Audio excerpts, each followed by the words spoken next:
Hi guys, it's Inspirational Nails, and I'm coming with you to go over kind of what I use for my nails, and kind of talk about certain things that I tried out to see if it would work, and what didn't work. So I want to go ahead and first tell you, as you can see, on my ring finger, it is so holographic. You see that? It's bling bling, bling bling.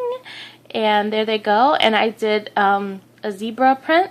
I guess this would be zebra. I'm not sure if this is zebra or tiger, but it's some type of animal print. And I think it looks so cool. And what I used to do the base with the holographic is I actually used this one here by Sephora by OPI. It's called Meet Me at the Disco top coat. Okay, and as you could see, you know, the glitter settles in this one to the bottom, and I'm guessing because it has that top coat in it, and all you have to do is really shake it up really well. But what I did was, I actually liked the fact that it did that, because for this technique, what I did is I patted it on. I didn't brush it on. Okay, because I really wanted it to really be very opaque throughout my nail. Like, I really wanted it to be, the whole nail to be really blingy. I didn't want any gaps. So I patted it on, and basically I just took the brush and just patted the glitter on. And what I love about this one here, because it has the top coat, it settles. So what happens is that the polish doesn't get all clumpy, you know, so you get to, you know, have a smooth surface. So now what that does help is that you're able to stamp on it pretty well. And as you can see, I had no problem in stamping this image. Now, the stamping image that I used is from my absolute favorite stamping plates, which I am in love, and basically that is what it is. I'm in love with the MoYou London stamping plates. Okay, I've always loved stamping. I just, you know, it definitely wasn't working as well as I wanted it to using other type of plates, and I really just couldn't find the best formula for me. And that's basically what you really have to do. You have to find different you know, either the stamping plate itself, you know, the brand, or even the stamper. And because, you know, if you don't really want to spend so much money on the Konad polishes, you know, you can use your own polishes. You just really have to, I must say that with the MoYou plates, I've really have been able to enjoy my using a lot of my own polishes. And they really work well with the MoYou plates, and I'm guessing it's because of the depth and the etching in the plate itself, which this is the plate I used, and this is number 3 from the Pro collection. And I'm telling you, all their plates are absolutely gorgeous. They're all so much fun. I really am now very much into stamping because I enjoy it. I actually have found the stamper that works for me, which I will be going over that in another video. Not so much in this one, but I did use this image right here, which I'm not sure if it's zebra or tiger. I don't know. But it is an animal print because, I don't know, I see this one here, and this one also looks like zebra. This one looks like zebra. I don't know. But it is an animal print, and I like it, and I think it came out so pretty. And look, it came out exact. Now, if you notice, my nail is actually longer than the actual plate itself. And all I did was, you know, I just took a little bit more, and I stamped it. What I did was, the technique I used in order to do that, if my nail is longer than the plate, I kind of figure out which area I'm going to pull from. And I prefer to do more from the top than to stamp from the top to the bottom and then have to stamp the bottom. I don't know. For some reason, I will stamp more towards the end like this, okay, when I use the stamper. And then whatever is left open in this top, that's when I will take from this part right here. It just depends. It depends on the stamp that you're using.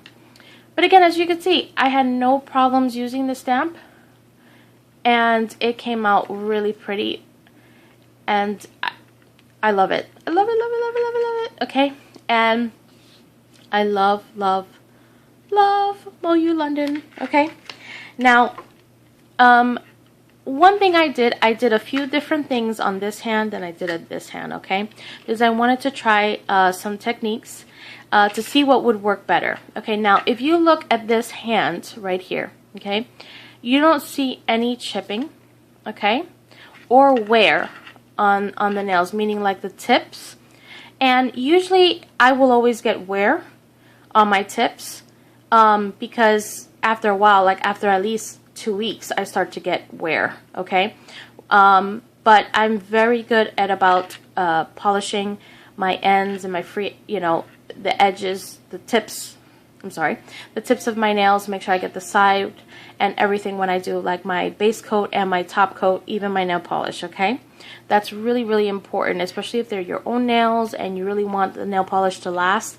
And I rarely get chipping. I hardly ever get chipping. Now, as you see here, there's a few things. Here you have chipping, okay? Here you have wear, okay? And I'll tell you why the stone fell off on this one. These here pretty much held up well. There is wear, a lot of wear on this one. Look at this, see? And I'll tell you why it happened on this hand and not on this hand, okay?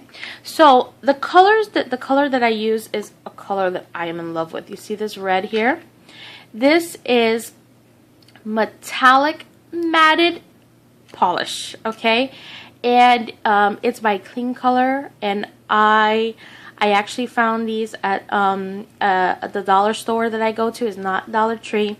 I did another haul some time ago of all these Clean Color nail polishes. I actually went again and I found a whole set of Clean Color nail polishes, all different types of brands. And when I found this red one, I fell in love. This one is called Be Wild with Class, and it's number 271. I love it because not only is it metallic, but it's also matte. And what's great about it is that if you don't want to have the matte, you just put a shiny top coat and boom, you have a whole nother nail polish.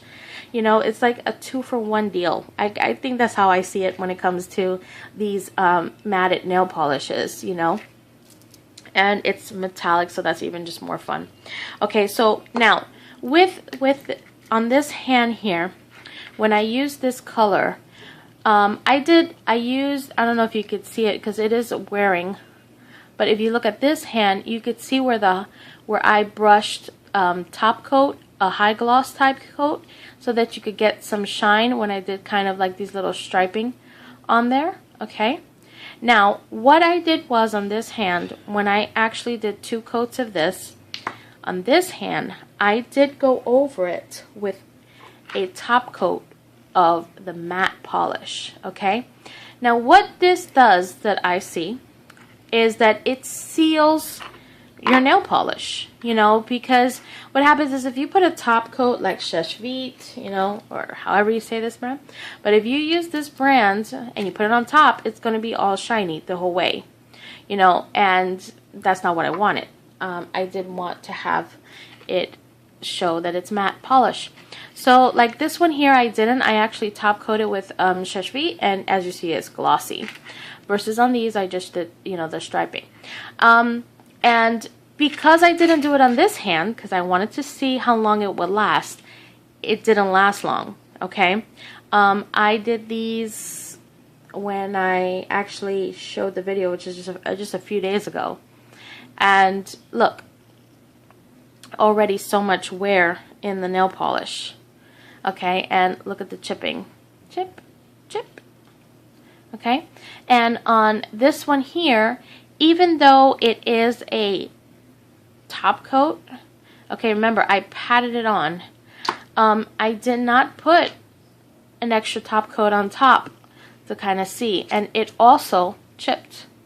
Versus this one, it didn't because I put Seche Vite on top of it, okay? And as you see, I didn't have a problem with stamping over either which way, whether it had a top coat on it or if it didn't, even though it is a top coat. You know what I mean. Okay, so the other thing I did here is that I see on this one here, I actually use 2 different types of glues to kind of see what would work better. Okay, on this finger, I used the one I normally use, which is this Omega Labs. It's a brush-on nail glue, and I got this at Sally's. Okay, and I've been using this for some time now, and it really does work well for me. I'm not sure if it would work for everybody with bigger jewels, but it does really work on me. As you can see, it really it's on there. I mean, it's really not going anywhere. And when I use these big jewels, I mean, I have my nails on for 2 weeks and they're fine, you know. And I make sure I really get around the edges and stuff, because sometimes it might get caught on stuff. I really don't have a big problem because I know where to put my big stones at on my hands, and that's another important thing. You know, I have my 2 girls and I do their hair and everything, and I don't have an issue because I usually put my big stones either on my middle finger or my thumb, because those are the fingers I kind of really don't use, I guess, when I'm doing certain things, where it doesn't, you know, become a problem. So, you know, you do have to really look at those type of things when you're using especially big 3Ds like this, you know, 3D gems like that. So I use this one on this hand. On this hand, I wanted to try this nail glue that from the dollar store, Dollar Tree, and I just wanted to see if it would work. It actually lasted a day, okay, before it popped off. But it did do well for a full day. As you could see, the gel, I mean the glue, I did put a lot for the reason for it to stay, but it just didn't work. But you know, I gave it a shot. I think for maybe smaller gems, these ones from the Dollar Tree would work. It's from California Nails. So I mean, it did hold up on a big gem like this for a full day. So I think if you use smaller stones, I think this might work well. You know, especially if you get them. And I think they come, if I'm not mistaken, I think it was 2 for 1. These were 2 together. And again, they're from California Nails. Okay. So I really wanted to go ahead and show you that, how, you know, the different techniques that I use. Now, one other thing that I used, okay, this nail here is actually not my nail. Yep, that's right. As you can see, look at the difference between this pinky and this one. See how much wider this one is? Okay, that's because this is a press-on nail. That's right, it is a press-on nail. And if you look underneath, you see it's not even the same color. It actually is a peachy color, and I'll show you them right now.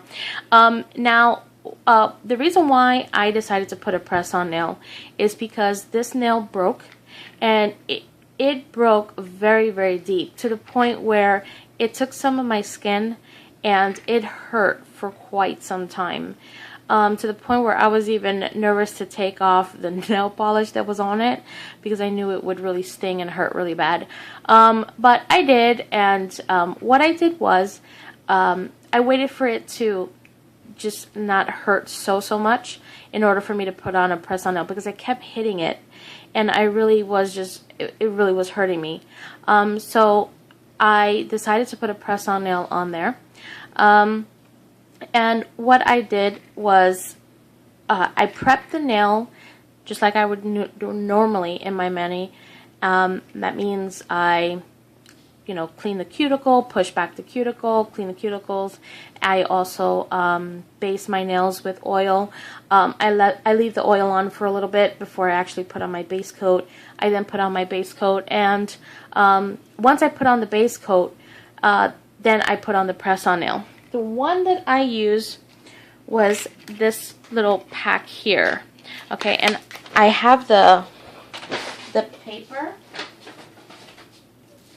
Okay, and this is what it is, the brand. Okay, it's Impress, and it comes like this in this little cute container. Okay, and it has a whole bunch of different you know, sizes and stuff. And all I did was, you know, it just clips out like that.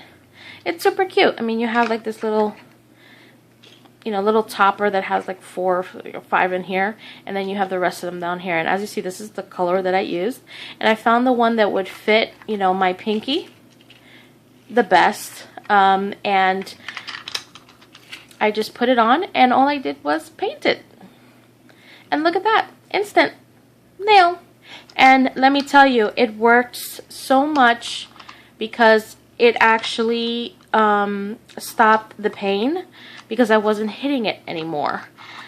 When it was, you know, where I had so much exposure to when I actually broke it. I mean, I just kept hitting it everywhere, and it was just getting worse and worse and worse, the nail. So I really wanted to cover it to, you know, give it that stability so that it could start growing again. And there it is. So, you know, I do hope that you enjoy this. And, oh, another thing, I'm so sorry. The other thing I wanted to tell you about these 3Ds. One of the things I noticed that's really important, whenever you have something like this, as you see, it's a very big stone. There's a crystal here, and then there's like a pearl, which is not really a real pearl, but it's one of those pearls that has like a little AB kind of coating on it, or some type of high gloss coating. What you want to do is, you do want to take some type of top coat and actually go over it, especially, maybe not the whole entire thing, but you do want to go over especially the pearl, especially if you have this one here, or any like diamonds and stuff. Why? Because you can't really see it on this, but it has actually weared off, okay? And, you know, you really don't want it to look like that, because you can really see the wear. So definitely that is one of my tips I would give for, I know, like for next time, that's what I would do. So I hope you enjoyed this, and until next one, bye!